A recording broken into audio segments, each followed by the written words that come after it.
And I think we're live. I think we're officially live now. All right. Yeah. This is number 146. C 146. 146. This is PA Turnpod, Robin Joel, joined momentarily by my dogs who will be barking in a few minutes. But they're harmless. They just want to share their input. 146, and this is back-to-back weeks for the first time in a little bit. Right. Feels good. How we It's doing? It's like Roman Reigns making back-to-back appearances on SmackDown. Yeah. Big deal. It's a big deal. It's a rarity. As you have Philly versus everybody. Yes. Let's go. Let's go. I'm doing well. I'm doing well. I mean, last night lost a lot of years of my life, but thank you to the legacy game that was Nick Batum. We'll get into that in a little bit at the end of the show, I think. But other than that, decent time. I work tomorrow, but then I'm back off for the weekend.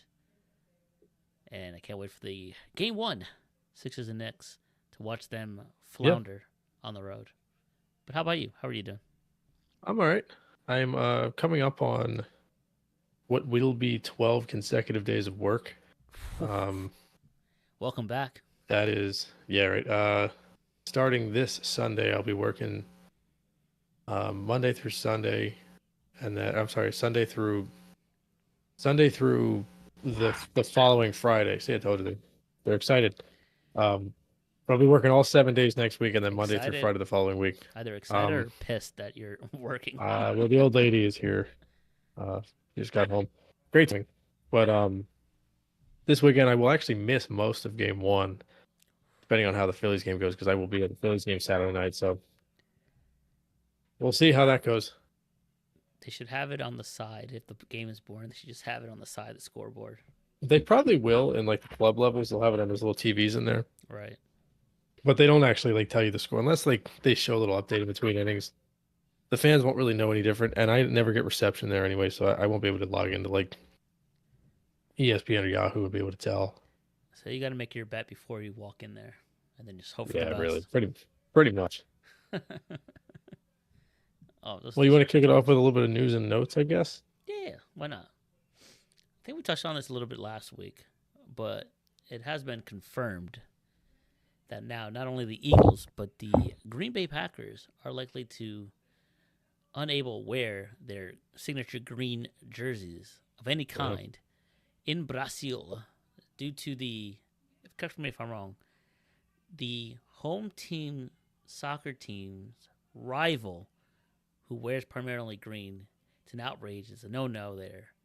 So they're forced to basically have a white-on-white battle. I think it'll be black against white. I think that if this is true, which NFL's the one league that will definitely go, screw you, and not do it.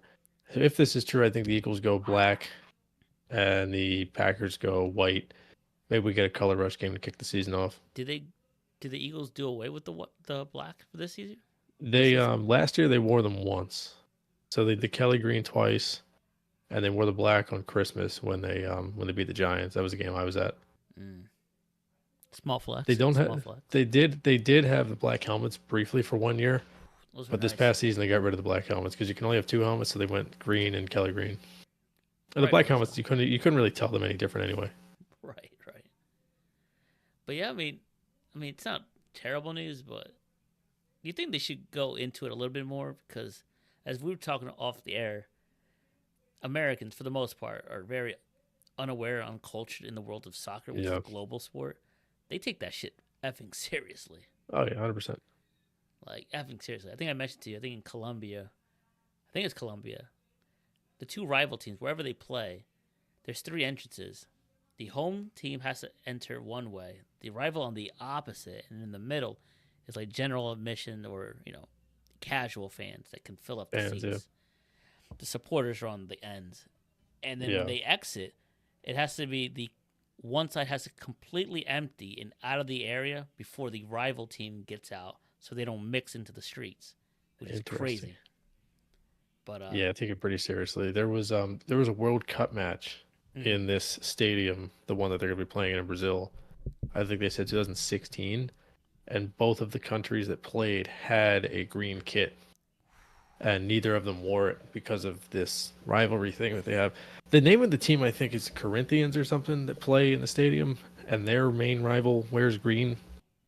And there have been riots and stuff. They've set fire to jerseys there. Been fights, different things.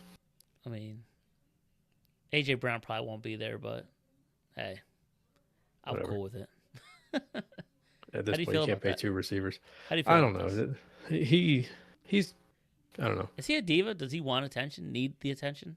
Every receiver is a diva. True. I don't know what he wants, but if he thinks the grass is greener in New England, I'm sorry, but it's just not. It's colder in New England. That's all it is. Or, yeah, it's very green. What can we get for you? Give me a package. Yeah, give me that. Yeah, I'll take the third pick. All right. Couple Take picks. out Maserati Marv, and Marvin Harrison can just replace you, there. pal. Ooh. Ooh.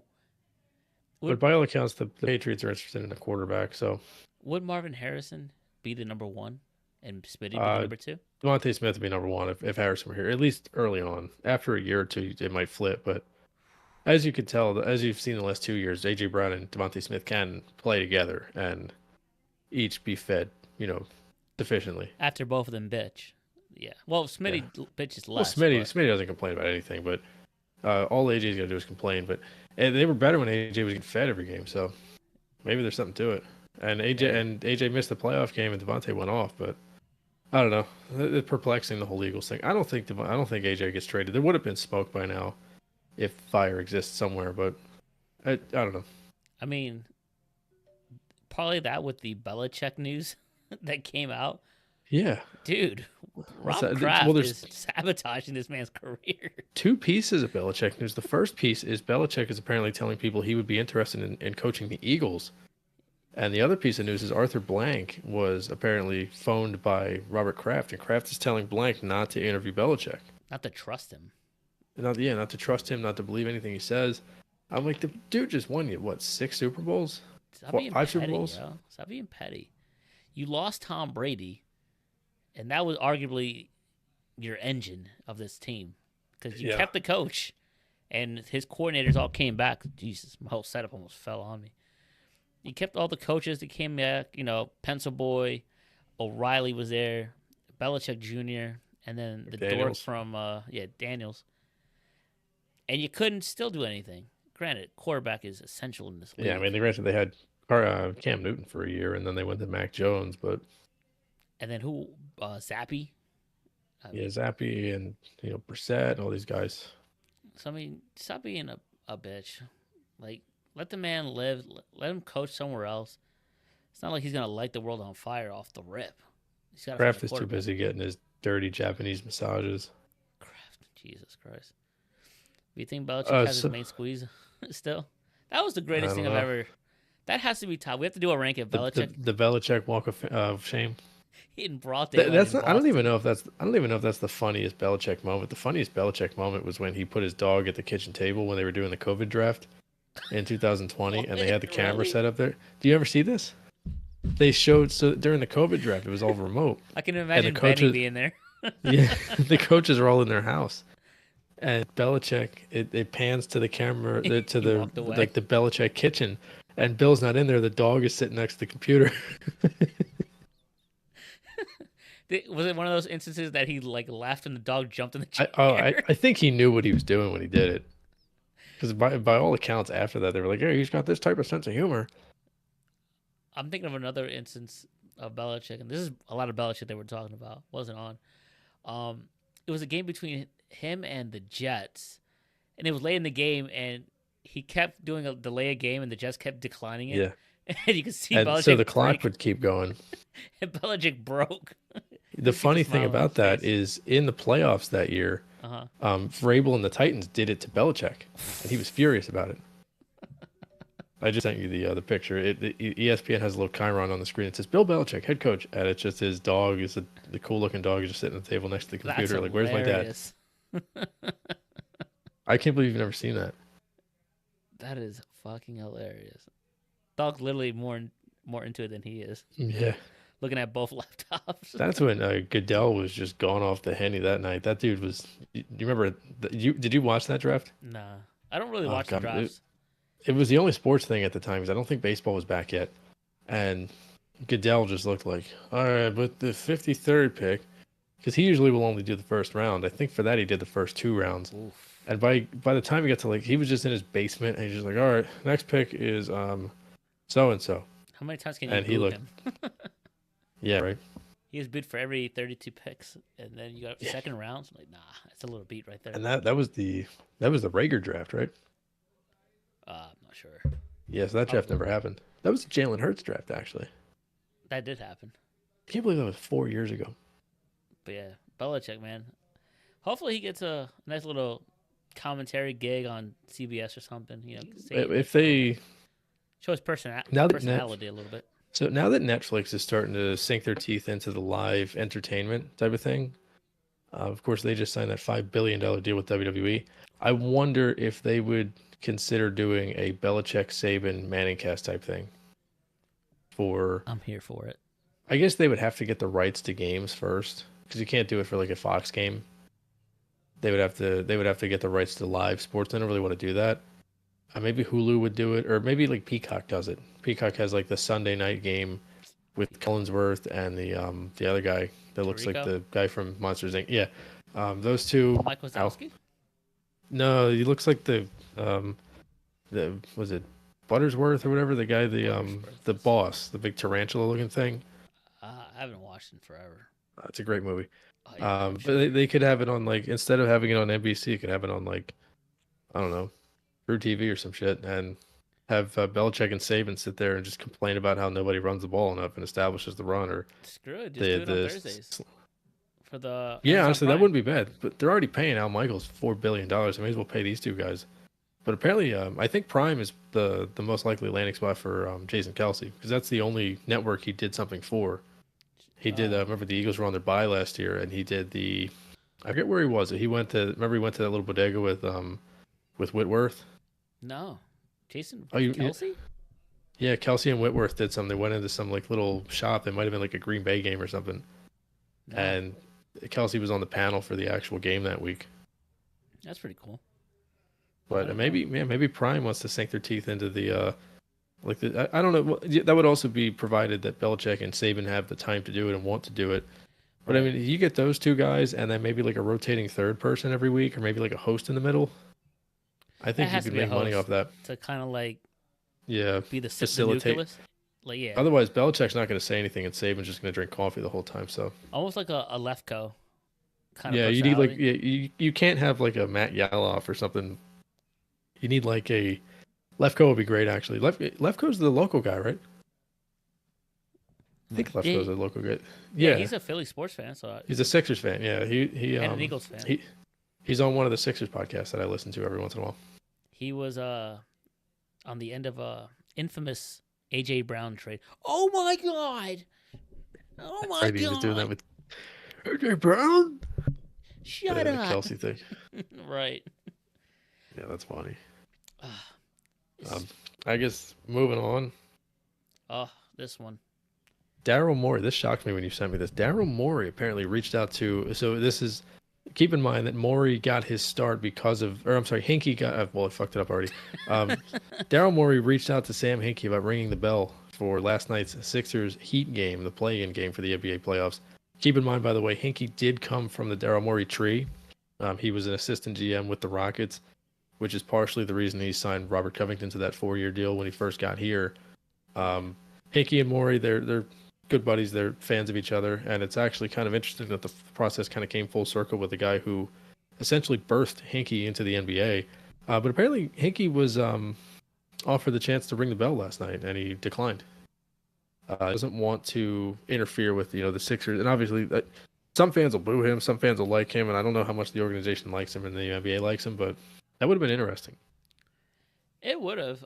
I probably would have not known who he was until they showed Really? lower third Sam Hinkie. I was like, holy sh! He's on Because there's no way TV. he looks the way he used to, right? I just don't remember. Well, I didn't watch the Sixers during the whole process era where they were Oh. tanking forever. That was Well, your Twitter heyday. told me you're not allowed to be a fan of the team now if you weren't a fan back then. Oh, fuck off. I was there The for weirdos. Allen Iverson. Yeah, right. They The weren't the even process years were coincidentally some of the more fun years. Um, just because there were no expectations. So anytime anything good happened, like, oh my God, Isaiah Cannon made 6 threes. Like, that's fun. Oh, they lost by 12. Oh, that's fine. The one of the more fun Sixers games I ever watched was actually the game when they were the year they went 10-72 and they almost beat the 73-9 Warriors. Oh my God. If not for Draymond tackling, who was it? Hold on. I think it was Jeremy Grant. Draymond tackled somebody on an inbound, and Harrison Barnes got a wide open 3 to win the game. But the Sixers came back from like a 24-point deficit. That was the year they almost broke the record for the most losses against the team that literally broke the record for the most wins. And they were like 28-point dogs, and they came back and lost by, I think, 3, and they almost even tied it at the end.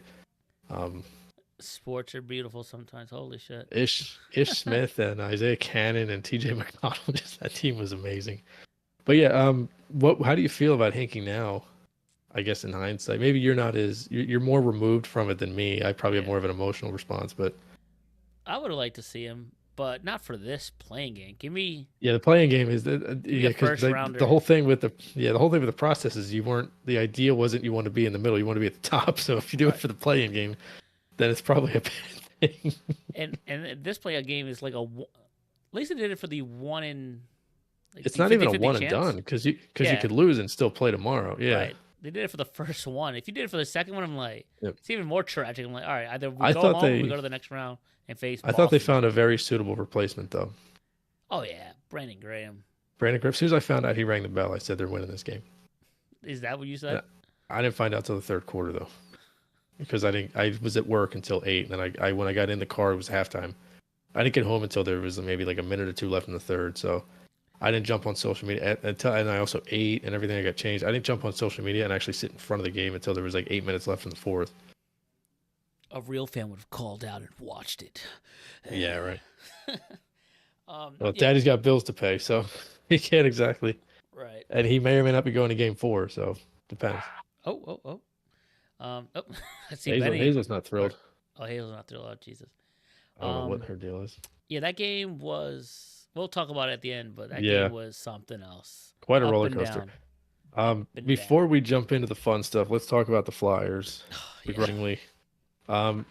Perry, I know you don't like hearing about the Flyers, but we are gonna. Will you shut the fuck up? Perry's not speaking. Perry's not. Yeah, well. So this might not be fun for some people, but chaos is fun. The Flyers, until recently, were in a playoff spot. Their season came tragically ending on Tuesday this week. Tragically or mercifully? But they took out 3 other teams, so it is what it is. We ain't so going in the down NHL, alone. yeah. So soccer fans might understand this. In the NHL, they use a points-based system for the standings. They don't use wins and losses percent, runs against this, that, and the third. They use points. 2 points for a win, regardless if it's in regulation, overtime, or a shootout. 1 point for a shootout loss or an overtime loss. 0 points for just a straight-up loss. So the Flyers finished the season with 87 points. At the time that their game was being played, Pittsburgh had 88 points, so they were a point behind Pittsburgh. And Detroit had, I believe, 89 points. But if the Flyers were to win their game in regulation on Tuesday, they would have jumped over Detroit. They would have also eliminated Washington, who was at 89 as well. They would have had the tiebreaker against them. So the Flyers, all they needed to do was win in regulation on Tuesday. And they needed Detroit to lose to Montreal in regulation. We're going to circle back to that. And Pittsburgh, who played the next day, which was yesterday, Wednesday, they needed them to lose to the Islanders in regulation. So Pittsburgh did. So they would have lost their chance at the playoffs regardless. But at the time, the Flyers were tied 1-1 in their game while the Detroit game was happening simultaneously. I think it was like 5-4, or they were down by a goal in regulation. So the Flyers, at that point, were like, we got to go for the win. 3 minutes left. They pull the goalie. Unprecedented to pull the goalie in a tie game, get the extra attacker. While they're doing that, Detroit scores with 3 seconds left to tie their game with Montreal, which would take them to overtime, in essence, eliminating the Flyers from the playoffs. The Flyers, when the goalie's pulled, the Capitals score. The Capitals scoring and essentially winning in regulation eliminates Detroit and eliminates Pittsburgh, in addition to eliminating the Flyers. So, as the Flyers, so for what it's worth, I was listening on the radio. We were just getting on 95 from the Phillies game. They go, oh, the puck goes into the net. DJ Oshie scores for Washington. And 2 seconds later, Tim Saunders, the radio guy, goes, oh, by the way, Detroit just scored 2. And the color guy Todd Fedora goes, "Oh well, it rains, it pours, I guess." And so, Right. but there's a little bit of controversy here. What's up? So the Flyers, obviously, it's understandable why they did what they did. They had to, because if they don't win, if it goes to overtime, it doesn't matter. They could leave the ice. That doesn't matter. Right. They go to overtime. Even if they win in overtime, it didn't matter because point regulation system. wins were the tiebreaker. Yep. Yeah. And the Capitals couldn't get another point. But apparently, it was about a minute before they pulled the goalie is when Detroit scored with 3 seconds left in regulation. So unless a miracle happened and Montreal scored in 3 seconds, Detroit was going to eliminate the Flyers. So people are questioning whether Tortorella knew, and he was like, you know what, screw it. F the Penguins, F the Red Wings, and F the Capitals. If we're going down, you guys are coming down with us. Yes. Or if he truly didn't know. So it was fun, and it was the only way that this season could possibly end. What do you without think? the Flyers making the playoffs. What do you think? I don't think he knew. I don't think he knew. knew. There's Dude. someone paid to be like, hey, like, come on now. Yeah, you could be right. Because apparently he was getting updates throughout the game. But I think once you get to that final 5 minutes, you go, no, we're going to go for the win. We don't want to know what's happening elsewhere because I don't want it to change my psyche. Sure, because you have to think that's take care of part of it. business on your end anyway. Yeah, because I mean, even if you know, hey man, Detroit, Joey, I don't care. Just let me focus on the game. I got a game to win here. This gave And me then shades if you- of Doug Peterson. That's exactly what I was thinking too. I love it. If we're gonna go down in elimination, we're taking somebody fucking with us, and especially a rival.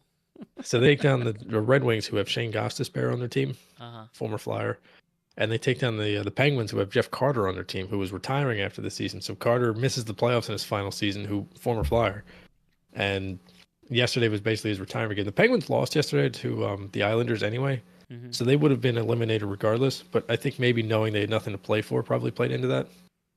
But the Flyers, they fought to the very end. They score a goal in the second period. One of their, trade deadline acquisitions did it. But the big thing here is they had an 8-game losing streak coming into this past weekend. Now they beat the Rangers 4-1, and then they shut out the Devils 1-0. And then that set the stage for this Caps game. But the 8 games prior to that, they lost all 8. And 3 of those were to some of the worst teams in the league, Columbus, Chicago, and Montreal. So they really only have themselves to blame. Because if they win one of those games, they're in the catbird seat going into this weekend. And they just got to get to overtime with the Caps, and they're in the playoffs. Do you think it was just injuries at this point, or the message from Tortorella just kind of was fed up at this point by the end of the season?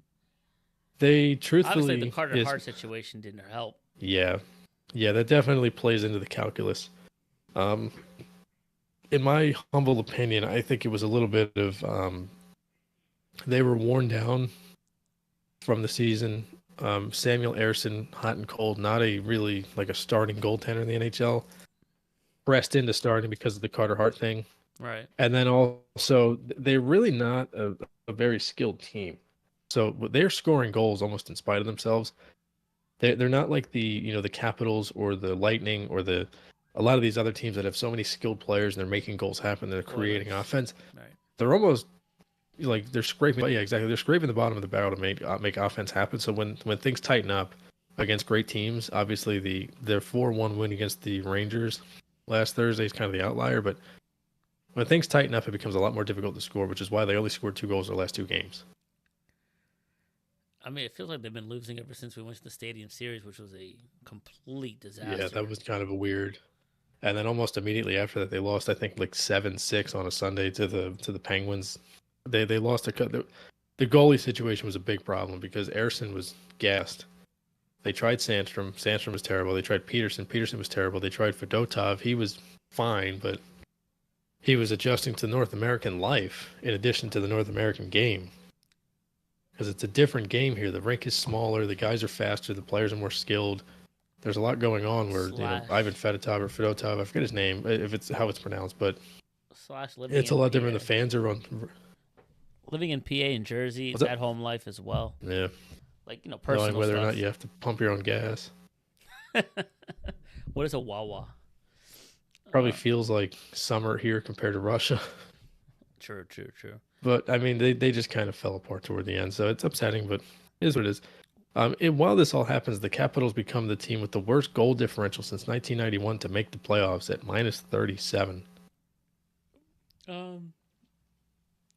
Is this, give this to me in NFL terms, is this basically like a 7-8 team hosting a playoff game? think about it if. So remember a couple years ago, the Vikings, they were like 9-0 in one possession games. Yeah. And then the playoffs, and they were fugazi, and they lost in the first round of the Giants. That's kind of how this is, except the Vikings had a winning record, where the Caps are closer to like 7-9, 8-8, that type of territory. It's almost like the Eagles when they went to the playoffs that year and they hosted the Seahawks. I think you're kind of on board here when they were like 7-9 and they won the division. Hmm. It's kind of hard to explain. It's almost like the American League Central, how whoever wins that division has like 83 wins. Right. It's Cleveland, Detroit, Kansas City, whoever, Mm-hmm. Minnesota. Where there are other playoff teams that are better, like by a wide margin. Even if the Flyers got in, they would have been kind of a fugazi team, but at least they would have been a little bit more qualified numbers wise. Do you have any faith in the Capitals getting out of the first round then? So they're playing, I believe, the Rangers, and the answer to that is no. Oof. Their goaltending situation is vastly different. They've beaten the Rangers before in the playoffs, but their goalie situation is vastly different. Charlie Lindgren is not as good as Braden Holtby. And even if Shesterkin is not as good as Lundqvist was, the Rangers are a juggernaut. They won the President's Trophy with the most points in the NHL this season. They were pretty much good, the best team from start to finish.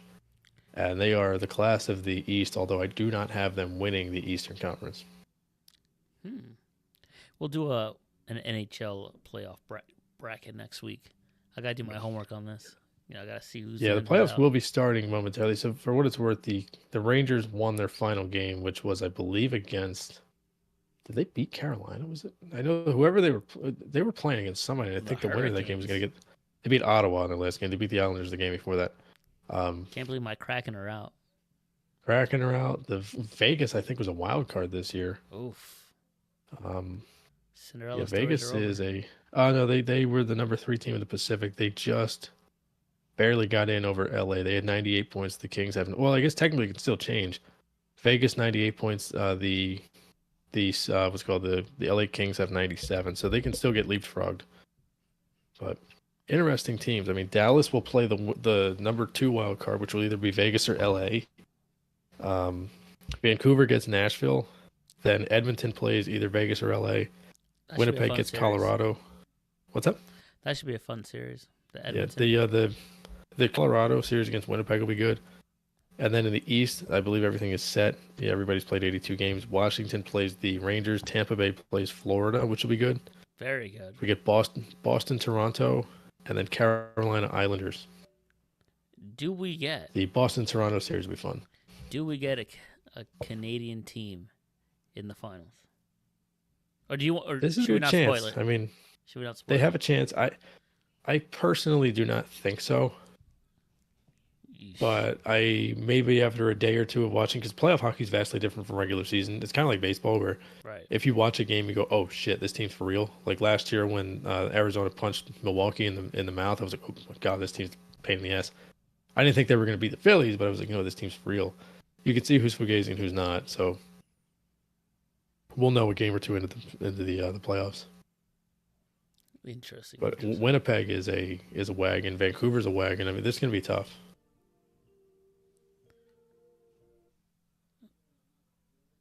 Sorry, phone went off. All right, to end this, what grade would you give the Flyers this season? Now, granted, if the Carter Hart thing, Cutter Gauthier, the never-ending goalie stuff, and I think it's towards second season or first season. I think it is his second season here. I will go with like a C+ on the cusp of a B-. B- if they made the playoffs, a C+ without making the playoffs. I don't think this season was, a super success, but I don't think it was a failure by any means. They're definitely ahead of schedule. Overachieved, right? Yeah, they definitely overachieved. I don't think anybody had them making the playoffs or coming close to it. It was a fun Most people half. had them. Well, they were like second or months. Yeah, they were great the first couple months. They were second or third in odds to finish last place. I think Chicago was number 1, and then number 2. I forget who number 2 was. The Flaming Seas. Might have been Buffalo, maybe. I don't know. I forget. But they were toward the bottom. They were like in the top 5 in odds on FanDuel to have the worst record in the league. So it was an impressive season. I thought when Carter Hart was playing, and obviously we're not excusing any of the things he's been obviously accused of, but when he was playing, they looked like a a very good playoff team, and for a while they were the number 3 team in the division, and they were pushing the number 2 spot because they were not far behind. And it obviously didn't work out that way, but I thought it was still it was an entertaining season. It's the most I've watched them in a few years. I mean, they are fun. I gotta go to a playoff. I mean, not playoff. I gotta go to a game this year. Next year, obviously, for the Flyers. Yeah, I think next year will be the year because I think they'll make a splash in the offseason. I think goalie is the number one priority for this team. I don't know. I feel like they have. Ooh, excuse me. Been a long week. I think they have 3 guys that are capable. It's just you want to cash in 2 of them and maybe trade for somebody or sign a guy. They need to find a pure goal scorer and a guy that can help the power play. If their power play were just 5% better and they go from 32nd in the league to 23rd, they're probably in the playoffs because their special teams was a big deal this year. They had one of the best penalty kills, but one of the worst power plays. I think they need to find either a franchise goalie or, that number 1 forward that can get you, 80, 90 points and, contribute to 20 points on the power play. How would you go about that? Free agency, trade, or someone in the draft? I think there are some good players. So Trevor Zegras is available potentially this offseason in trades. Sam Reinhart, second in the NHL in goals. He will be an unrestricted free agent this offseason. There will be guys you can get. They also have 2 first-round draft picks this year. I think they're 12 and 23. So if they wanted to use one or both of those to move up, Scott Lawton could be on the table. Konechny, you never know what's going to happen with him. You could maybe trade Farabee or Frost. They have trade chips, and if they're willing to be overly patient, which was a problem about 10 years ago, they could miss out on some of these big names. But also at the same time, the last few years, fans kind of were upset that they didn't go after Johnny Gaudreau, local kid from Jersey. He goes to, I believe, Columbus. He sucks. And then Patrick Laine, also available a few years ago, had a really good first year in Columbus. He sucks. So they have, in some ways, missed out on guys. And the one time they tried to make a splash, they got Kevin Hayes. It was good the first year, and then it kind of blew up on him. So, right. Well, Danny Briere, I think he has this organization heading in the right direction. Yeah. So does Tort. So we'll see what happens. The offseason starts in a month or so. Yeah, the playoffs will be done in probably maybe longer. I think the playoffs are done in the beginning of June. So draft is somewhere in late June. And then just like the NBA, July 1st is the reset. Gotcha. When free agency happens. So we have time. Yeah, we'll keep an eye on him. Hopefully, maybe Comcast says, fuck it, let's get rid of this team, and someone else comes in and makes it better. Yeah, well, if the Sixers would have lost last night, I think the Bad Bunny fans would have burned down the building, so they would have had no choice. Oh, yeah. Your wife is highly upset. She's thrilled now. Oh, yeah, thrilled. Yes, yeah, now they're good because if the Sixers had lost, the Bad Bunny concert would have been tonight. Right off an 8-hour work day, right into the Bad Bunny. Yeah, longer than that. I think she was there for 11 today, so. Yeesh. All right, let's move on across the parking lot. Working backwards here. Yeah, we are. Now, in the business. Phillies. Yes. Oh, boy. They get right. The most puzzling series? Yeah. Most puzzling team I've ever seen, and it's going on 4 years now. Going on. I think it'll be 8 years. That forever. I think ever since 2018, the first Kapler year, they've been the most confusing team in baseball because they were great for the first 3 quarters of 18 and 19, missed the playoffs. 2020, they were just one of the best offensive teams, couldn't pitch. And then 21, again, in it until the very end, and then they get embarrassed. And then 22 and 23, they show up until the very, very end. And now, all of a sudden, they go from being able to slug the baseball to just being able to pitch it. So please, in some way, shape, or form, figure out how to make this a full team effort, and you're going to win the division. Because right now, the Braves are on the ropes with Strider out. Free looks terrible. Acuna finally hit his first home run the other night. Always is on the IL. We have a chance here for the Phillies to ascend.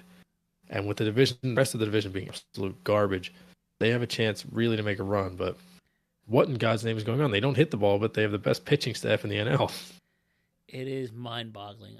When I saw that stat, I was like, "Huh?" Yeah, they're third. Yeah, they're third in Major League Baseball in ERA from their starting pitching. Boston is number 1, under two, by the way. And then Kansas City's second. They're at 2.39. Phillies are third at 2.7 something. And starting pitching ERA, number 1 in the NL. But also, going into Tuesday's game, I don't have the stats in front of me. They had 60 runs scored, which was 15th in the National League, which was 40 less than the Braves, but than the I think the Dodgers number 1. Dodgers were at 102 or something like that. The Padres, I think, might have been 102. So their offense gets cooking, and hopefully the pitching sustains itself, and this team will be a complete team. I mean, this is like you said, puzzling across the board. Yep. The Rockies are, I believe, the worst team in baseball this year so far. Horrible. They're absolutely horrible. The Athletics are out here doing the thing, which is crazy to say. The A's all of a sudden have pretty good pitching staff, by the way. Beat Boston, I think, a couple of times, or one of these. Mason Miller Texans. looks. This is a different discussion for a different day, but Mason Miller, the closer for the A's, one of their top prospects coming into last season, had a cup of coffee in the majors, was actually pretty good. He was a rookie starting pitcher. Keep that in mind, starting pitcher. The A's, team that won like 40 games last year, they make him the closer going into this season. That's like the Phillies calling up Andrew Painter and going, we'll put you in the bullpen.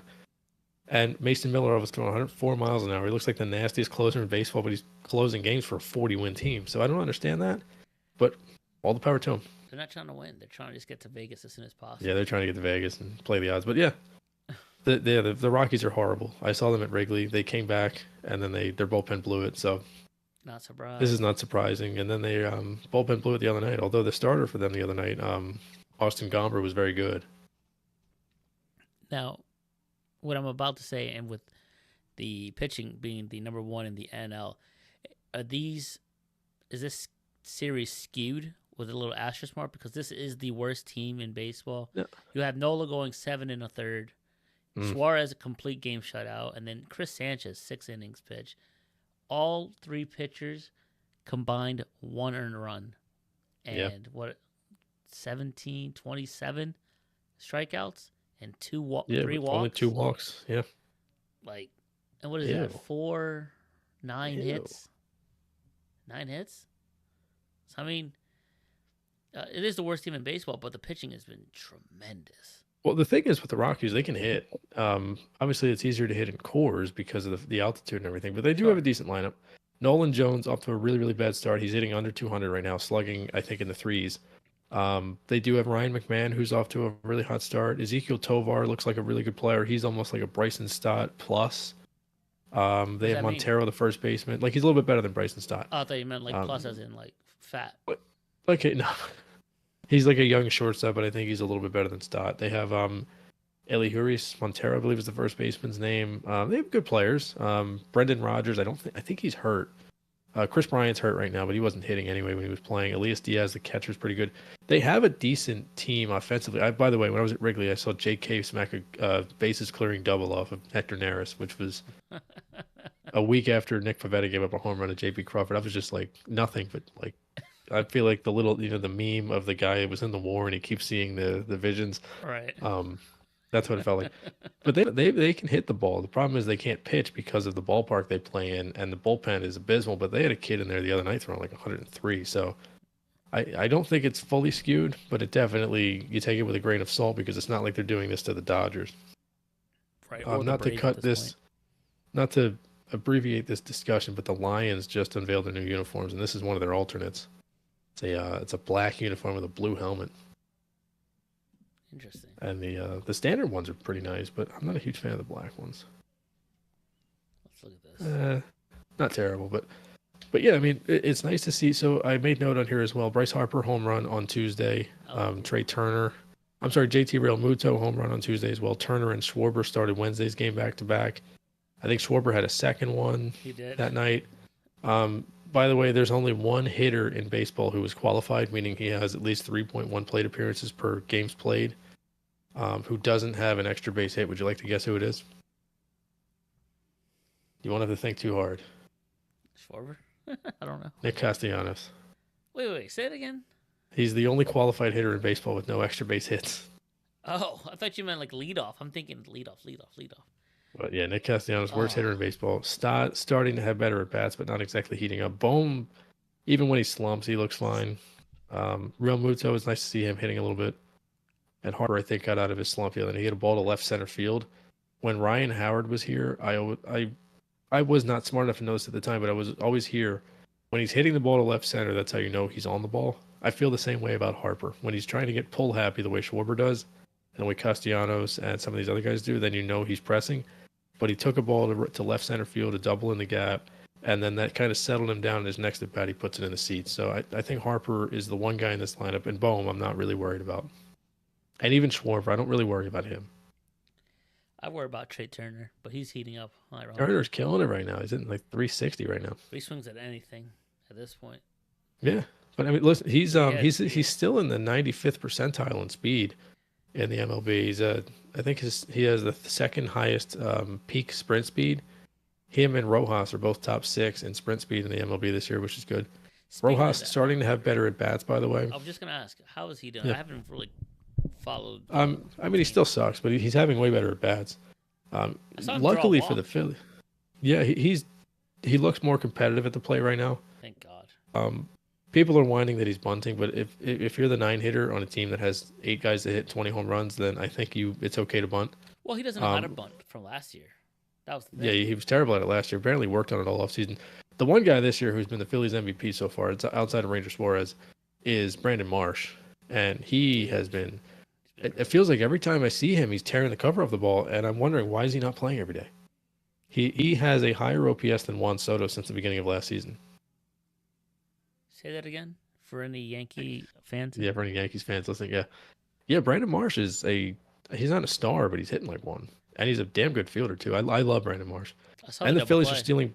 Another And double. I saw that great wow. throw from left. The Phillies are stealing bases. Rojas is being aggressive on the base paths. I saw the Turner's very stealing first bases pitch, he still. went for it. Yeah, Bounced I like Schwarber, that. too. yeah, I love that. Schwarber also stole a base, I think, last week too, didn't he? Did he? He had 10 steals 2 years ago. He had none last year, and then I think he stole a base the other day. The last deal I saw him do was in the World Series against the Astros. You got the taco for everybody. Yeah, he's a hero. He's a national hero. He is a national hero. I like Ranger Suarez, man. He's Like great. that dude should get paid eventually. He's great. I hope he finally gets the Gold Glove he deserves this year.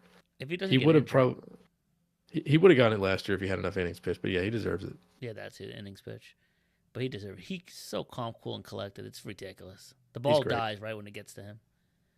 I was talking about it with a friend of mine.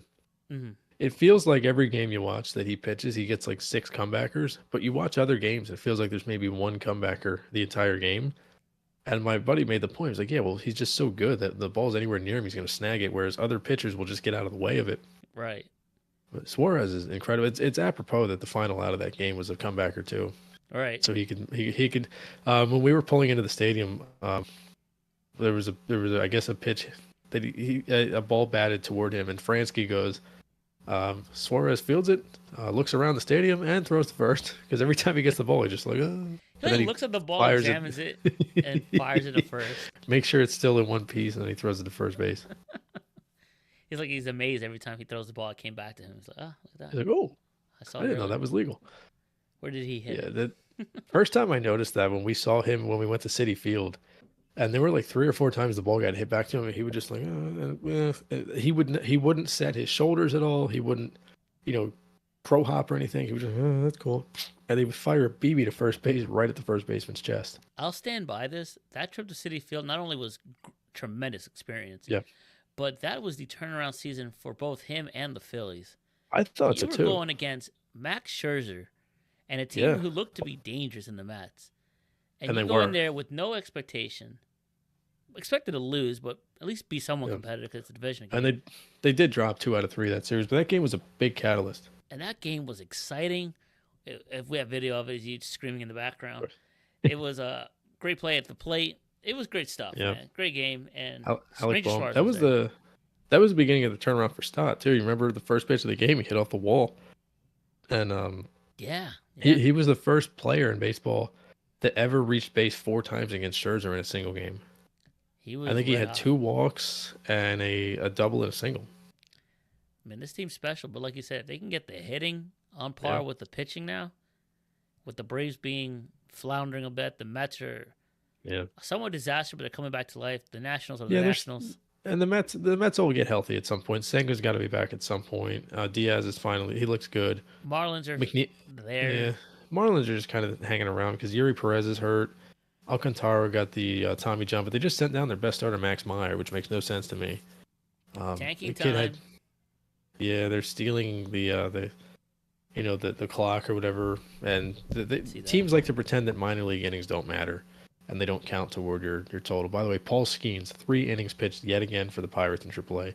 If they want this kid to be relevant in September, they got to let him pitch like 5-6 innings. He can't go 3 innings every start. Right, like this is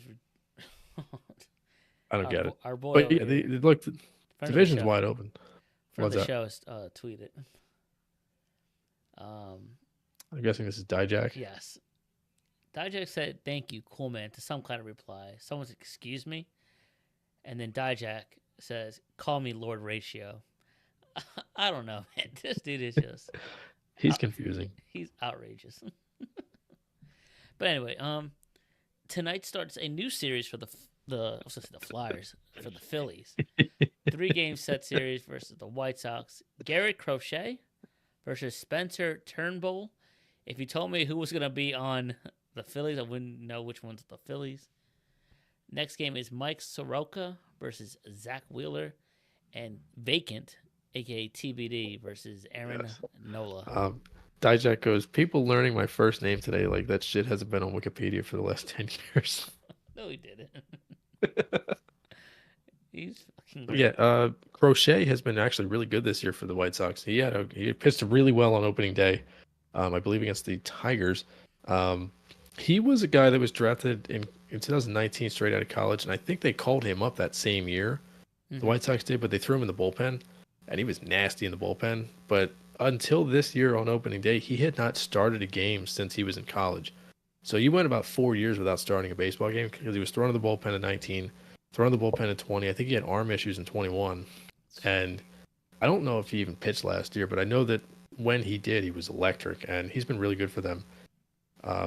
And then Soroka was actually one of the guys they got for they made a trade in the offseason with the Braves, and they sent, I forget who it was, it might have been Aaron Bummer, one of their relievers to the Braves, and Soroka was the guy they got back for him. And then game 3, it redacted his pitching. I don't know who's going to throw that game, but I will be seeing Soroka and Wheeler on Saturday. Very excited about that. Oh man. But they got to take at least 2 out of 3 here. I know we Oh, sound exactly minimum. like we did 2 summers ago. The 2022 summer, like, they got to take 2 out of 3 here. Got to win at least 2 out of 4 here against the Reds. Got to win 2 out of 3 against the Pirates. Do you know if This you is a win team two you out of, have to bury. Do you know if you win 2 out of 3 in any series, you most likely are a playoff team? At the best of 3 against the Cardinals. I'm like, okay, come back. We need you. Well then. Well, the other who's gonna guy, be the a other wild guy's card team? gone. Is he? Sterling. Yeah, Sterling Oh. retired. No, I thought you meant A-Rod. I thought you were talking It's about A-Rod gone, and, but it's Gay. caught. Ow. Most cartoon shit I've ever heard. That ball, foul ball coming. Yeah, and I got flamed in a group chat because I was responding to the wrong one. Who Yeah, the you thought fuck are it you was talking about? Aljamain Sterling, whatever his name Yeah, is. that's who I thought we were talking about. Yeah, not Donald Sterling, pal. Not that one either. Let's see. Although John Sterling probably uses the hard R too. Oh Jesus Christ. So yeah, 2 out of 3. You want to say? You have to. I mean, honestly, you should sweep because you You got should Turnbull, sweep. Wheeler, and Nola. I mean, you get the better pitcher in all 3 games. I mean, you could argue Crochet is probably better than Turnbull, but All I right. mean, the Phillies' about offense this? is very good, and Luis Roberts on the IR or on the IL. Over under. The White Sox are terrible. Let's fix a line for the people here. Over under. Nick Castellanos, Under. 4.5 hits. Under. Damn, brother. In 3 games, he'll be lucky to have 3 hits in 3 games. That's 9 plate appearance minimum. He's gonna get carved to shreds by Crochet on Friday. That dude's curveball breaks. Well, no, he's More good on than- curveballs. It's a slider that would be deadly. Well, yeah, that's true. I, Did you know that? So Javier Baez in the I was last just year gonna has ask you this: who's worse, So, him or Baez? Swinging the Baez ball has out of the plate. Baez literally has swung and missed at more sliders low and away than the Dodgers have in the last year. Whoa, buddy. Did you see his latest strikeout? The ball was in the other batter's box, and he swung at it. Are you talking about Castellanos or Baez? Baez, dead Well, ass. Castellanos had the same thing the other night. I think it was He- Monday night. He in check the swung at a ball 42? that was like, yeah, it was a check swing. The ball was in the other batter's box. I saw the overhead camera shot. I was like, oh, not 42. There was a clip of Baez the other night. He walked because he tricked the pitcher into thinking he was going to swing and everything, and the pitcher just threw 4 straight pitches right on the outer half of the plate, like off the plate, and he took all 4 of them. It was his first walk in like a year. Javi I Baez. can't believe they paid him so much money. I don't know. Detroit just like He to he pay should have people. never left Queens.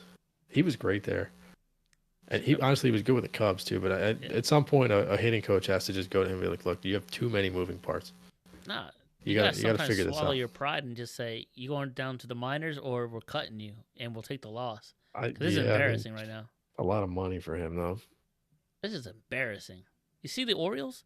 They're bringing up people left and right, young kids, and they're not doing stupid shit like he's doing. It's ridiculous. Did you know the 3 youngest players in Major League Baseball all have the same first name? Gunner? Jackson Holiday, Jackson Churio, and Jackson. I forgot the third guy's name. What? Fuck is the other guy's name? From the Orioles? Uh, Jackson. What's it called? Holiday is on the Orioles. Jackson Churio is on the Brewers, and then I forgot the other guy's name. Jackson Holiday looks like a child in this picture. He looks a lot like his dad too. Matt Holiday? Yeah. Holy mackerel. I am old. 2003? Yikes. Jackson Matthew Holiday. Jackson Merrill on the Padres. Merrill. That's the other guy. Hey, man. It's good to be a Jackson now. Yeah. Let's see. All right. Let's Fantasy move on. team is not doing so hot because every game is in a rain delay, and my starting pitcher got -11. Cool. Oh, speaking of that, a little segue into basketball. Congratulations, officially, Rob Grable, as he hoists the belt that I didn't know that was on the line. That makes it more infuriating that I lost. It was a non-title contest. I think the title was on the line. This is for bragging rights. It was it was one of those things where like I had to be, if I DQ'd, I kept the belt. Right. Congratulations, sir. You went the distance and won. Number 2 seed. Finish the story. Finish the Still story terrible. you did. Man, what an epic fall. That season was thank you. great. If it was money It on the was a line, fun season. it would have been fun. More fun. But I think Yeah, it would have been great. It would have been even better if I didn't lose in the championship in my other league where there was money on the line. Thank you to LeBron for not playing down the stretch. well, who did you have in basketball? You literally after the first game, folks, of the championship Anthony week, he's Davis. like texting me like, "Hey, congrats on the championship," and I'm like, I it's a left long Davis week. in the lineup. It's a Or long no, week. it was either one of those deals where he was questionable and I took him out, or I left him in and either I took him out and he played well, or I left him in and he didn't play, and I missed out on essentially like 30 points one way or the other. Well, I texted, I was like, "Well, congrats, you managed better than me." I had Giannis Antetokounmpo, who literally went down with Sure. an injury and then Yeah, was basically shot from there. yeah. My other league, I don't know how I managed to get to the finish line with LeBron questionable every game. I had Embiid and Towns in my other league too. Well, And I also Belichick was had coaching. I had Şengün from the Rockets in my other league, and he got hurt. Oh, Şengün was And I nice. still made it to the final, and I lost by I think like 30 or 40. Dude. And by the end, my team was just running on fumes. That's always what happens in these leagues. I think I've told you the story before. I made it to the championship the first year we did a league. It was like 2016, I think. And my best player all year long was DeMarcus Cousins. And this was the year that this was like one of one of the few times that we've actually seen a player get suspended for having too many technical fouls. In my championship series, he got a technical foul, and it was like his 10th year or whatever, so he got suspended for the next game. And he was averaging like 32 fantasy points for me. I lost because I couldn't start him, and I think I lost by like 28 points or something in the finals. I'm like, if he would have just played and gotten his average, I would have won the championship. Just one of the worst years ever. I had him, I had Hassan Whiteside, I had Aaron Aflalo. That was a good team. That was a bad Devin- beat, man. Devin Booker, Klay Thompson. I had a really good team that year too, and it just blew up my face. Dude, I I'm think looking forward to next year already. I'm hoping we can get a good like full league. if there was money on the line, I think a lot of people would have taken it more seriously. Yeah, that's 'Cause- always what happens. 'Cause I don't think Chris or anybody really looked at their lineup. And Yeah. they never recovered. Yeah, the guy Jeff that was in our league, I saw him for my baseball draft, and he promised me he wasn't going to take any Phillies because he says every time he drafts a Philadelphia player, they get hurt, and he was the one that had Embiid in our league. Oh, Oh wait, he's the one that had Embiid. Yeah, What was his name? Yeah, Landis. Landis. Yeah, he's the one that had Embiid, and He went under an alias. I didn't know who Landis was at all until now. yeah, Yeah, yeah, his season went down to trash once he went out. yeah. He even said it to me. He's like, I guess I'm not repeating this year. Like, well, thank you, He would have if Embiid was healthy and played. 100%. He would have killed us all. My goal was to Very get good to first fantasy player. place, never lose it. It's exactly what happened.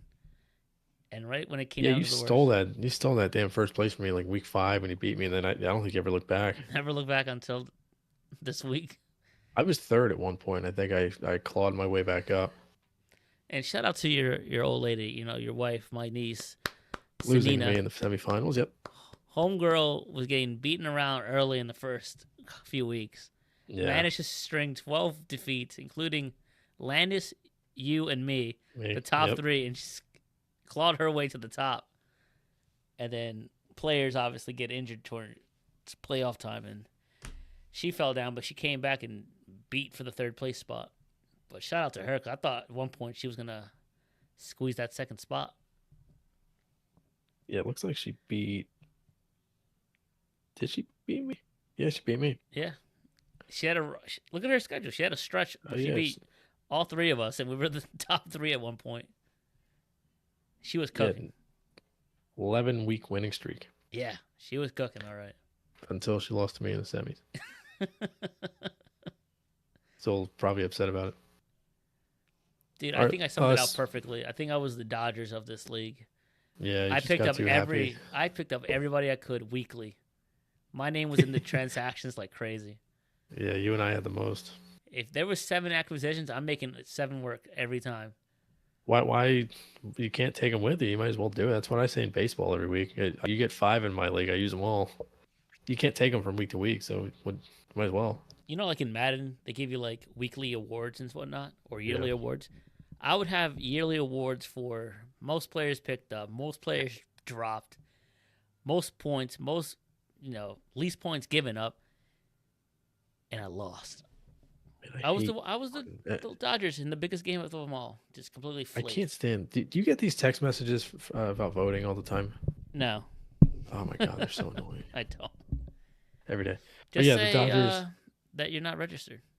I No, don't think I'll that blow works. it. It's the thing literally just said, "I see you're registered at." I'm like, jeez. No speak English. Yeah, no, it's big English. Let's talk about real basketball for a minute. Sixers last night coming back from a 14-point deficit, down 12 at halftime to the Heat. First time all season that they were down by 12 or more at halftime, and came back to win. They were 0-13 in such instances prior. Right. The Heat last night played more zone defense. They had more possessions on defense where they played a zone than the Knicks did all season, which gives me some hope for that series. Right. They really shut down some of the big prolific Heat players. Embiid did not play well until the fourth quarter. Kyle Lowry, Kelly Oubre, and Nick Batum really helped them to get to the finish line. Maxey wasn't good either. Campaign had a couple nice. Hield was very good at distributing the ball last night, and Embiid, I thought his passing was excellent. But first half, the Sixers had one more turnover than their season average for an entire game. They had 14 in the first half. They were averaging 12 all season. Nick Batum, obviously, huge game, saving Embiid, 20 points, first time all season. He averaged like 3 points a game this season. Acquired in December in the James Harden deal. Unbelievable. Kind of is just like a salary filler, and he turned into one of the more important Sixers all season long. They texted me again. I think he was always an important piece because when he went out, Please don't text me. anytime they had to inbound the ball, it was always a difficult time. He's one of the better inbounders And that they have. if you remember last night, last pass of the game, oh my God, he called a Jesus. timeout on the inbound, and then the next when he actually inbounded, it almost got intercepted. Lowry He kind fell. of threw it. Yeah. Thank God for Kyle Lowry. He threw it to an area. Lowry just got it and kind of fell down. Who'd he pass to? Was it Oubre? Oubre. But here's my thing. Yeah. Why go for the shot? Just run back and throw it to Maxey at the top of the key. I don't trust them to pass the ball to each other. You kidding me? This team, they would all spontaneously combust, and the Heat would have won. They almost fumbled the ball out of bounds at the end. I thought it was. Good Lord.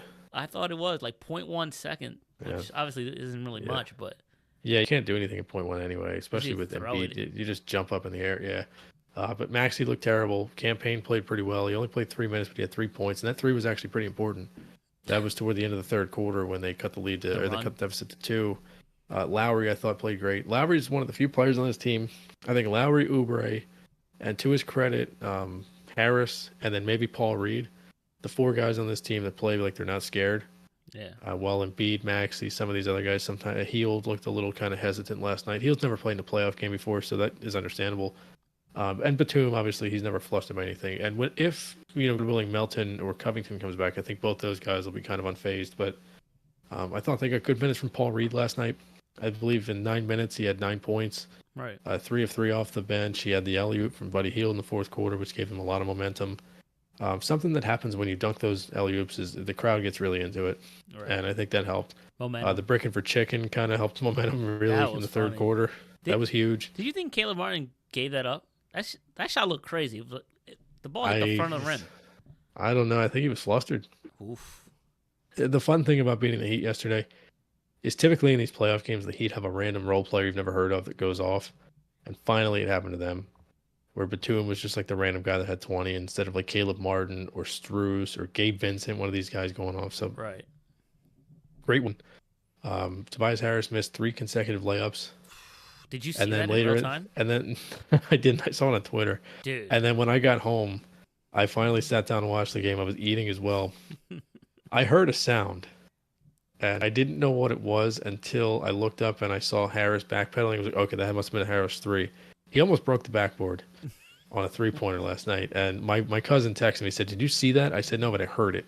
And it was just one of the craziest things. But thank God they won. Too. I'm sure he did. But that you could tell me he shot the ball and the ball exploded in the air, and I would believe you. But good win. If you They saw that needed it. game where he missed 3 layups, got the rebound, missed it, got the rebound, missed it, and then Yeah, he somehow had 6 offensive boards. it's a People were on turnover. that possession. Dude, that place was raining down boos. Even the commentary was like talking about it. They're getting booed. Yeah. And this is during the stretch where they were getting down 14 points. I thought what the game was funny- over. I thought they had a chance to come back because No I shot. don't. Miami's not a really good offensive team, and with Butler, kind of on the ropes a little bit, his knee was bugging him. He's You out, could tell though. that if Hero's not making his shots and no one else is taking over the game, which I mean Rozier wasn't playing, and Richardson wasn't playing. There are not many guys on the team that can create while dribbling Bam outside didn't do of Butler. anything either. And Bam is usually neutralized by Embiid, and also he's working his ass off on defense against Embiid. So it really does hinder your offense. And I think what happened really is Miami just wore themselves down in the second quarter because they were playing so much zone. That zone defense, realistically, you're moving around a lot more and you're paying a lot more attention to more things as opposed to man where you're just kind of marking one guy. I think zone defense can sometimes tire you out, especially if you don't do it very often. And they do it a lot against the Sixers, but after an 82-game season, flying to Philly and playing against a team that is historically good at drawing fouls and kind of beating you up, whether it be Embiid, Reed, or Maxey, or whoever, or Oubre, or even Harris, they just got beat up. And I think the Sixers are the better team, but it was I guess it did kind of feel like a 1-point game the whole time, but it felt like the Sixers should have won by more. They should have, but Embiid's not 100% healthy. Maxey, as you alluded to, just comes up short in these moments. And I think it's time. I think you've mentioned this last year. When did we start criticizing Maxey? Yeah. About these performances. And when is it okay to just start taking Harris out of the starting lineup? I mean, dude, he looked rough. He looked bad. There were times last night where I thought he looked okay, but when you're getting outplayed by Batum and Paul Reed, and I'm so grateful, and this is one of the most shining moments of my life, is after the game Batum, they asked him how he knew seemingly what the Heat were going to do coming out of that ATO where the Hero took the 3 and Batum blocked it from the side. He said, "Oh yeah, Nick Nurse showed me that play all week long and said they're going to do this late in the game." Lo and behold, they do it. We have prayed for this and it happened. They got a coach that one prepares and 2 adjusts, and halfway through the game they started adjusting. They started going more backdoor against the zone because the Heat were getting up on the ball. They were finally just shooting the ball. I mean, Hield and Batum kind of shot them out of the zone defense, and Oubre a little bit too. Campaign making that 3 was huge. I think that the adjustment that Nick Nurse made, this is the only coach in the NBA, in my opinion, that you could argue is definitely better than Nick Nurse. And I thought he outcoached Spoelstra last night in the second half. Yeah, I agree with that 100%. Also, Butler, scary injury. Yeah, that's definitely played a part too. but not only that, Rozier, as you said, didn't play. They didn't have a They play- veteran guy Josh Richardson either. who can like take over the game and kind of calm them and kind of make Yeah. shots. They have Kevin Love who's Yeah. making shots, but Yeah, he was good last Kevin night. Love can only do so much. Well, the thing is, the guy that they had on their roster on opening night that could be the guy that would take the temperature of the game and slow things down played against them last night with Kyle Lowry. Did you see his play? And Lowry was huge. He was great. Did you see him take a corner three, either make it or miss it, whatever the case? He does it, and then full sprint to the opposite side of the court to guard Jimmy Butler, who was waiting. What he does. It's just what he does. Dude, it's just awesome.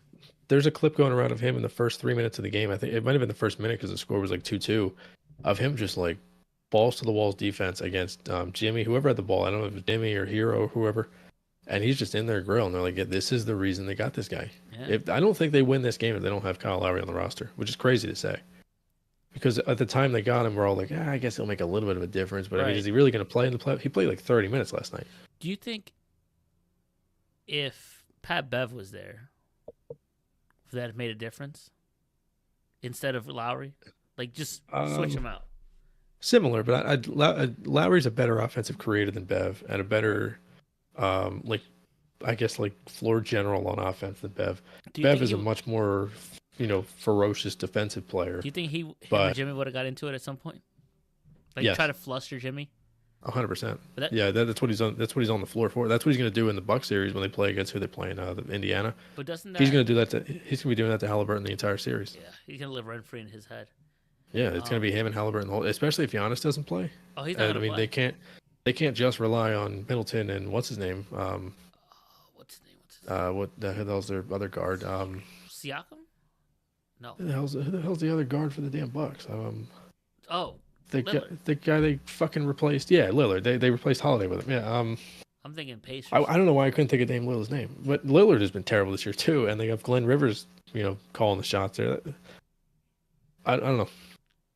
Like you said, we prayed for this, and it happened. Yeah, A competent coach in the playoffs, making adjustments. and competent assistant coaches too, because they don't get as much credit as they should. Nick Batum, a non-starter, let's say. I don't think he started this game, but let's say if he Not did, yeah, he didn't.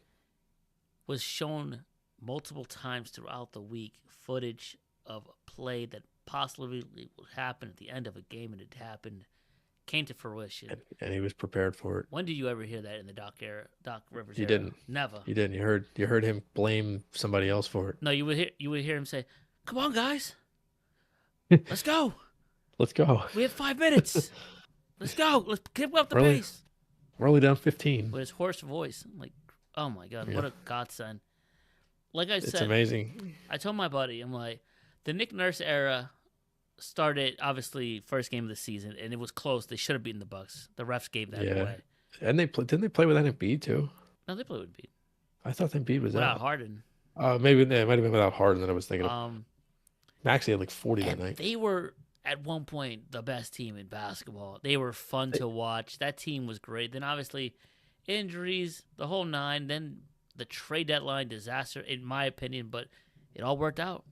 I mean, you got Yeah. Lowry, you got Batum, KJ Martin, I believe, was in there, and KJ Martin, who I don't think played last night, but he will get playoff minutes, Some other especially balls against out. smaller teams. When they play against Boston, he's going to play. Like, that was all fun and dandy. It was a good season, but really, truly, the Nick Nurse era really begins. A, if you make the playoffs, and B, when you do, how does that series go? And for the credit, is a play-in game, but Yeah. down 14, didn't sweat it, made adjustments. Yeah. And make obviously- adjustments. Kudos to the Heat for zoning themselves out of fatigueness. Yes. And Yeah. you took over, as you should at So- home, as the better team. And realistically, the Sixers were the better team, and they're now 9-0 since Embiid's return, and I think he's only played 5 of those games. But also keep in mind they were 31-8 with Embiid in the lineup this season. Best Do you know what their record is with Kelly Oubre and Embiid at the same time? I don't know. They're 20-3 with Oubre and Embiid in the lineup at the same time. They were the number one team in net rating, which is offensive rating minus defensive rating. So the best combination of offense and defense with Embiid at the time he got hurt. Yeah. From the time that he got hurt to the end of the season, or at least to when he came back, they were 29th in net rating. So they literally go from being the second worst team in the NBA in rating in net rating and points scored and points against to the first team in the NBA with a difference maker on offense and defense in him, and also facilitating and passing the ball like he's never done before. And having Kelly Oubre and guys like that on the wing, they've gone from not having enough playable players in the playoffs to maybe having too many guys that are playable in the playoffs right now. Because KJ Martin didn't play last night. Mo Bamba didn't play last night. The kid Council didn't play last night. They have players that could realistically get minutes in the playoffs. And you could have a game at some point, maybe in this next series, where you see Buddy Hield not play, or Kelly Oubre get a few minutes, or Cam Payne doesn't play, or maybe Bamba gets Reed's minutes. Like, there will be games where guys will play themselves in or out of a spot. And then obviously the return of D'Anthony Melton, hopefully. Yeah, that'd be great. He played one game, I think, and then he got hurt again. Yeah, unfortunately. Or re-aggravated things. He's the perfect guy for this Knicks series. We can dive into the Knicks series as it's happening, obviously, but the Knicks, I think the one thing I'd be worried about them outside of Brunson, I don't think they have any like legitimate scoring threats. DiVincenzo, Hart, guys like that can get ready. Well, as far as creating, DiVincenzo, Hart, DiVincenzo at home is nasty. Yeah, Anunoby can score too, but none of those guys are going to create the way Brunson does. So if you find a way to neutralize him, the Knicks are in trouble, and none of their bigs are going to be, scoring for themselves.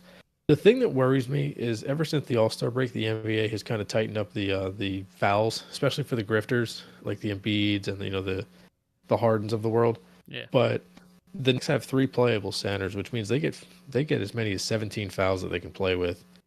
They can foul 2 guys out, and another guy can have 5. So if they want to be physical with Embiid, they certainly can, between Robinson, Achua, and Hartenstein. And Embiid's Embiid's not very good at guarding pick and pop bigs, which is why Lopez always tends to kill them.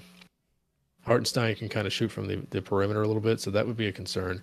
Them not having Randall is a big deal, though, because that's their second best offensive player. And I'm interested to see who they start and finish the series with guarding Jalen Brunson. I said this to somebody last week. It's probably going to end up being Lowry at first, but I think they're going to throw different looks, whether it's Lowry, Oubre, KJ. If Melton is healthy, KJ Martin can do it, and maybe even Batum. And even Buddy Hield. Buddy Hield's a good on-ball defender. He's just a bad off-ball defender. And even Harris can do it too. But the other thing I was thinking is if they're going to play Brunson with another smaller guard, like not Josh Hart, like a DiVincenzo, I think you have to start a tall guard with Maxey, whether that's Melton or go a little bit big and play Oubre, because I don't think Brunson is going to be face guarding Maxey the entire game. They're going to try to hide him on your 2 guard, which means your 2 guard has to be able to dominate him offensively, because I think Josh Hart will be primarily responsible for Maxey. Josh Hart is also a rebounding machine too. Yeah, he's been great. Embiid and I think he's a little hobbled. I don't know, man. Yeah, look, there's question marks here. The Sixers are favored to win this series. I think it's relatively even they're minus 120, and the Knicks are plus 125. So it's a pretty close thing, unless it's flipped overnight. But I don't think it has. Knicks are favored minus 3 Saturday. The Knicks have beaten them. Knicks are 3-1 this year against the Sixers, and their only one loss was in MSG. So and there was that really ugly game that was like 82 to like 68 or some shit. I don't think Embiid was playing. He wasn't, and I don't think Anunoby was playing either, and Randall definitely wasn't. I don't think what's his name was playing. I don't think Maxey played that game either. Oh, a Tobias Harris led team means somebody else was the leading scorer. I'm gonna double check my my facts here. That's what that is. If Tobias Harris is the lone star, that means he's not starting. He's not the one with the most points. Yeah, that was at random back-to-back they played with them. Oh, yeah, that was recently, too. Was it March? Yeah, they beat them 79-73. Yeah, they didn't have Maxey or Embiid. Leading scorer was Kelly Oubre with 18, and then Buddy Hield with 16. The Knicks leading scorer, Brunson at 19, DiVincenzo at 15. Nobody else was in double figures. Bogdanovich. I mean, they have playable guys. The whole starting lineup: Hart, Achua, Hartenstein, DiVincenzo, Brunson, Sims, Bogdanovich, McBride. Yeah, missing Randall though. No Randall. Did Anunoby play? No. That was in the midst of Anunoby being hurt, I think. Yeah, but no Maxey and no Embiid, and we won by 6. Yeah, that was the Kelly Oubre game. Hey, I'm here for it. Buddy Hield also played great. That game was so bad. I'm here. And I think that was a Sunday afternoon too. Who else? Oubre double. Nasty Yeah, Oubre work. was great. Yeah, look, Oubre is going to be my key to this series. I think Buddy Hield is He's been also in great all there. year. Minus when he Yeah, got and injured with the bicycle incident and he went out for a while. He was great yeah, before then. he was. I think also Paul Reed is going to play a huge factor in this series. And the Sixers are not going to be able to match it outside of maybe Maxey. But Tibbs plays his starters a lot of minutes. So there will be games this series where 4 of his 5 starters each play 40 minutes. I think Maxey's the only Sixers starter you could realistically play 40 minutes in a playoff series right now. And Honestly. Embiid not too far behind, maybe 38. Paul Reed 10. So I think Paul Reed's minutes where Embiid's not on the floor are going to be huge, especially That on the and road. Mo Bamba too. Yeah, so or if they go with KJ Martin and they play small, which will be tough because the Knicks are a big team, but especially on the road where the Sixers tend to have a good net rating with Embiid on the floor, a bad one with him off, they're going to have to find a way to neutralize the Brunson, the Brunson minutes where Embiid's not on the floor and they're not funneling everything to the paint. Hey man, I'm here for it, and I believe in Nick Nurse. It'll I be think fun. he can outcoach Tibbs right here. I agree. And like you said, if you can just neutralize Brunson and force anybody else to beat you, Yep. That's the key to win this series. And obviously the Knicks know that. you should be in good hands. Obviously, you're gonna have Yeah. a tailor-made Brunson game where he's gonna go off for 40 and whatnot. But if you can neutralize that a little bit, get him off his rocker a little bit, Yeah. and someone has to step up. Like last game, Nick Batum did. You might have a Kyle Lowry moment. Buddy Hield might go off for 18 off the bench. Oubre might do his thing as he did last time. There's good things are happening. I feel good about this team and this series. Now, I don't like the locker room talk of the Sixers. This is what I've read too. Yeah. As of I 2 don't like hours the ago. Paul Reed stuff. Paul Reed's doing the Stubbs thing. Yeah, the easier Knicks. Like, no, Yeah. no team is easy. They're the second place team for a reason. Your record is what your record is. Yeah. Now keep in mind the second place team and the 7th place team were separated by 3 games. And that's with Embiid missing 30. So Still, I don't need more locker room. This is a division game yeah, anyway. you shouldn't be saying this, but it is a factual statement. Yeah, The Knicks are far worse than the Celtics and definitely don't want to play them right now. right. But it just comes off wrong. And you don't need that nonsense. You Yeah. barely beat the Heat at home. Yeah, that's Without embarrassing. Butler at the end. They Yeah, almost choked without away. Rozier, without Butler, without anybody really. So we'll see. We'll see. But Yeah, I'm it'll be excited. fun. I'm excited. Yeah, me too. Me too. April 20th, Saturday night at the Garden. Knicks hosting the Sixers. I can't wait. Yeah, You will be at I'm the excited. Phillies game, but you'll be somehow. They're in spirit. I'll be texting throughout. Like, I'll look, be following. Yeah, I will be. I'll be have ready reception. for updates. if you have reception. All right. Do we have anything else you want to cover? Nope. Let's see. We do everything. Yeah, that's it. Yeah, I think we covered everything. All right, folks. As usual, we'll see you next week here on YouTube, Instagram, Spotify, Apple Podcasts, and wherever you listen to podcasts. Thank you for sharing this hour and a half program with us for episode 146. That is Rob. I'm Joel. And we'll see you next time here on the PA Turn Pod. And go Sixers. It's almost there. There it is. See ya!